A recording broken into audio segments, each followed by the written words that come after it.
now. All right, well, we welcome in Bear. Bear, our 2020. You play for Semper Fi Bulldogs, Mike Ruffolo. Yes. Tell us your real name, because I've known you for a long time. I know your real name, but you have one of those nicknames. You're one of those young ladies that have a nickname that stick with you, and it's just very simple, and everybody gets to know you by that. So what is your real name, though? Go ahead and tell us. My real name is Jessie McMichael, but everybody just called me Bear ever since I first started playing. Okay. So it kind of just stuck with me. So, yeah. Now, when you started getting recruited and looked at, and they would come up to you at a showcase, do they ask for Bear? Yes. Yeah, Yeah, Coach Mike on my player sheet, he has me under Jessie Bear McMichael. So everybody's like, who's Jessie? Like, to this day, my college coach, when we do Zoom meetings, my name comes up as Jessie. He's like, who's that? I'm like, it's me, Bear. Well, I have a daughter that has a very similar nickname. And she was known by that. And we also had a pitcher who, her name is Christine, Yeah. and they called her Noah. And so I just remember those a few unique times that coaches actually come up and look for the nickname more than they do the name. So it's pretty unique, and I'm glad you had. Now, do you remember where our paths crossed way before Semper Fi and Sudden Impact? Actually, I do. It was like my first travel ball team ever. I played for IE Elite. Uh-huh. And I remember going to Beaumont, Noble Creek, and we were in the Toys for Tots tournament. And I remember I was the youngest one out there, and I got put in the pitch against you guys. And I was so nervous because you guys are so much bigger than me. And I remember just like trying to have fun with it. And I remember everything about that day. Well, I'm going to wake you up a little bit on this one, this little trivia. I actually met you way before then. Really? Yeah. I went out to a bownet tournament back when I was with Strike Force in Palmdale. We were 14U. You were very young. You were playing for, I'm not sure what team it was. It might have been IE Elite. And they put you in during a pool play game because they didn't have, their other pitchers couldn't make it until bracket play, and you had pitched in there. And I remember talking to your dad out there, and he had told me how young you were, and I remember your dad. So I actually met you about a year before, well, probably about maybe 6 months before Sudden Impact. Wow, that's crazy. You don't remember? That's sad. No. I guess I'm not that memorable though.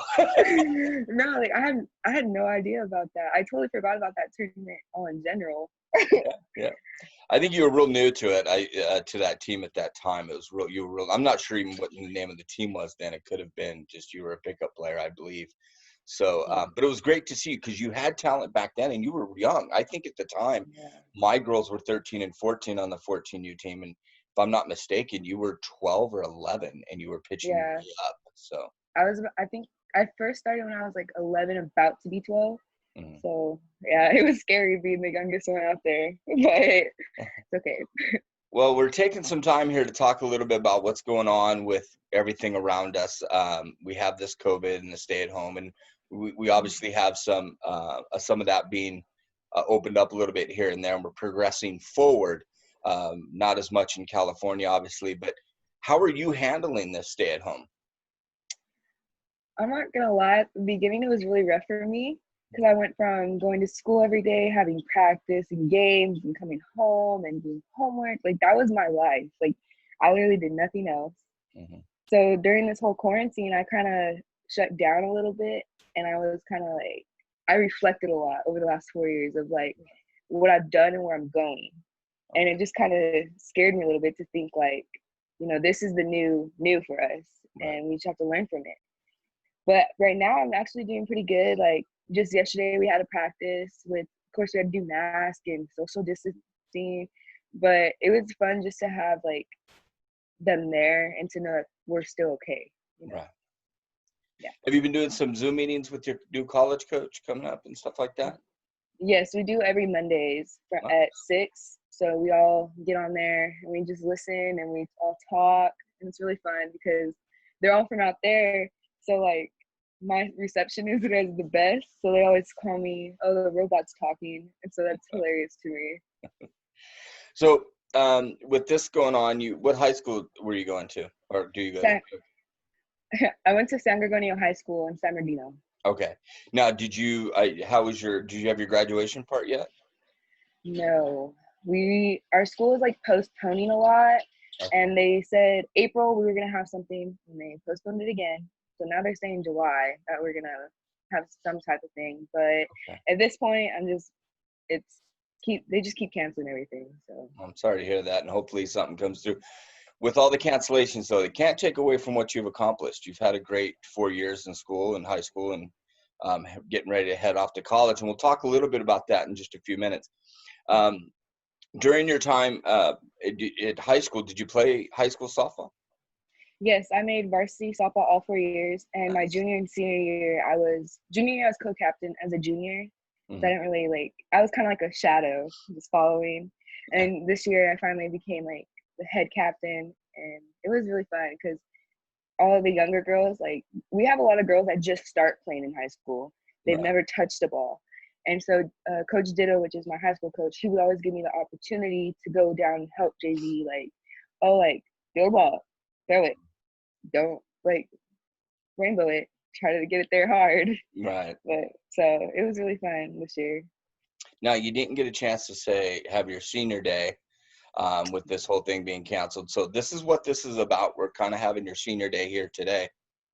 Um, so with that being said, we're going to talk now about into your travel ball. And we talked a little bit earlier just because of our relationship and how we met. But obviously you played travel ball since you were really young, around 11 or 12 years old you started, correct? Yes. Okay. And then you played up and you were with Mike Ruffolo and you connected with Coach Mike. And then you moved into Semper Fi. How did you feel making that jump into the Semper Fi organization? At first, I was really nervous about it because these girls have been together since they were 12. I was on Coach Aldridge's team. Right. And so I made the adjustment from going to a place where I didn't know anybody to a place where I was like, okay, they all know each other. I have to at least try to fit in. All right. I have to make a name for myself. So I think that was the most difficult part about joining the organization, is trying to prove myself that I am capable of joining Simplify. Because of what it stands for, it means a lot to my family, to my grandpa. So going through all this, it was a lot. Nice. Well, that's good. So you're part of Simplify organization. We do a lot with our veterans and things like that. And I know Coach Mike has instilled that in you guys as well. Yes. What were some of the most memorable things that you guys done as an organization or as a As team? an Excuse organ, me.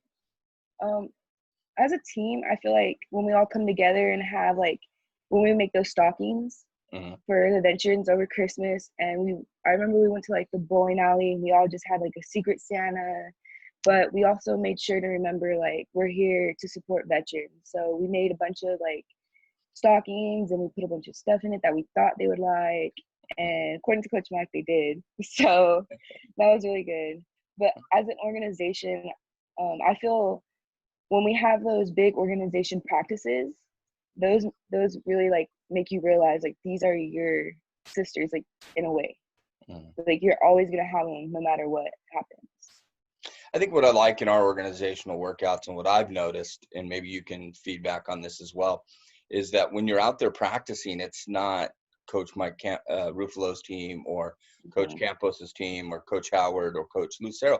It's all one big team. There's like 30 some odd girls, if not more, out there practicing at once. And you can't really tell the difference. They're all so connected. Yes, it's a certain type of bond. It's really hard to explain. It's like as soon as we get together, you already know like you're one, you know? Right. It's super hard to explain because like for me, like I found out Tay, she's on your guys' team. Right. She's Mhm. going to Bethel as well. So Yes. when I found that out, we all got together. It's like four of us. It's me, Tay, Skylar, she's from Renegades, and Shay, she's from Kansas already. Okay. So all four of us always talk, like we're always communicating, and I really like the bond that we already have because Tay's super cool. Like I love Tay. Yeah. And we've already posted her interview that we did, in the senior spotlight video. So, um, how much has God played a role in making your decision in softball and in your travel with Semper Fi? I'm sorry, you said God? God. God. Um, well, for me, I'm a Christian, so I chose Bethel because they have a high expectation about that. They're Mhm. a private school for whatever you believe in. They have many churches around there.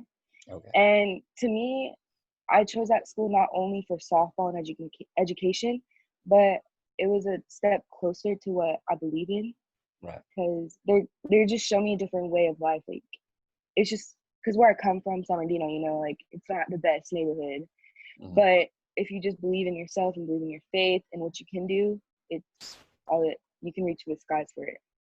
Well, you talked a little bit about Bethel and Tay. How was that recruiting process for you? I'm gonna be honest, it was really tough for me. It was so hard for me. I remember it was like junior year before the summer going into senior year, and I was so devastated. Like, I kept emailing coaches and I kept not getting feedback. You know, it was a really tough time for me because I lost confidence. Right. And so I was just like, you know, I'm just gonna go in. If I don't get anything, I have grades. Like, worst case scenario, I just go for school. Right. And so it turns out during that summer, I was on a UC9 trip with my school. So we went to all the UCs, but I had to leave that 2 days early or a day early to go to Vegas to play in an all-star game. Uh-huh. And during that all-star game, I was a 3, and I got to hit and pitch, and that's how I met Coach Dave, which is Bethel. And he came to every game that whole weekend, and he was like a true definition of like a motivator. Cause like he saw me strike out and he just clapped. He like did not care. He was like, "It's okay. Like, you have a next at bat." And for me, that was like a real like check mark. Like, I was like, "Oh, he believes in me. Like, he doesn't even know me, but he believes in me." And so, yeah. Well, I think you hit the nail on the head when you talk about this recruiting process. You said you struck out, but your coach still said you had a nice at bat. So they're out there looking not for the result, but more of what your fundamentals are, what your skill level is, and what they can work with. And I believe that's something that these girls need to know. And so when you get an opportunity, I recommend that you share that with these underclassmen, because they put so much pressure on themselves to go out and do Yes. something. And if they strike out in front of a college coach, they think their world has come to an end. Yes. So Trust it's good me. to hear that. It's good to hear that. So you're excited. When do you leave? My plan is I'm driving there. So my move-in date is August 14th, but we're leaving at like August 11th in the afternoonish to get a Now, head start. where out in Kansas is this? North Newton, Kansas. It's about 40 minutes from Wichita, 30 minutes. Wichita, Kansas. I've had a few Yeah. people go out that way and play. So, well, I'm happy for you. I'm so excited that we finally got to talk. For our listeners and out there and people watching this video, it's taken us a while to have this meeting. I've postponed so many times because I'm traveling, but I'm so appreciative of your patience and everything like that. So thank you. No problem. I would like you to take this moment to say thank you to the individuals that helped you, whoever it may be, if your coaches, your parents, your teammates. This is a good opportunity to go ahead and give that. We want to give you that platform to speak today. So go for it. Okay. I would like to say thank you to all my past coaches, including Coach Mars, because he was my first travel ball coach, and I could not thank him enough to teach me what it was like to start travel ball. But most importantly, I want to thank not only Simplify, but Sudden Impact, because they were a part of my travel ball playing. They got me to where I am today, because they got me to Coach Ruff, which got me to college. So I like to thank him enough for always showing me that there's an okay path. You don't have to be perfect. You can be you, and if people can't accept you, then you got to move on. And so I want to thank all my coaches. I want to thank my parents, most importantly. They have taught me the struggles are real, but you push through them and you succeed. And everybody that has always been there for me, my friends, my teammates, most importantly, they pushed me to higher limits, because I'm really competitive, and so I always want to be better than that. So they have always showed me that to have a competitive side, it's okay to show it. Excellent. Well, I'm so happy for you. You're going to do great at Bethel. You're looking forward to being away from home. I mean, is it making you a little nervous? My goal growing up was always to get out, like always leave, go somewhere far. But as like time's ticking down, like day by day, I'm kind of like getting butterflies. Like, I have to realize like I have to become an adult now and like do it on my own. But I'll be okay. I have All right. confidence in that. Well, you got Tay there to be a teammate with you and Yeah. somebody you know. So hopefully that'll make your transition a little bit easier when you're out there. Bear, we wish you nothing but the best. I'm so excited for you. Our organization's proud of you. We all are. Our coaches are, from Coach Mike and his staff up to Coach John and myself. It's been exciting. It's been a great journey to watch you since you were 11 all the way up until now. And we're going to get to watch you for 4 more years playing college. So wish you nothing but the best. Thank you. All right. Well, I'm going to let you say goodbye and end the meeting. So go ahead and say goodbye to everybody. Goodbye, everybody. Wish you nothing but the best, kid. Bye now. All right. Bye.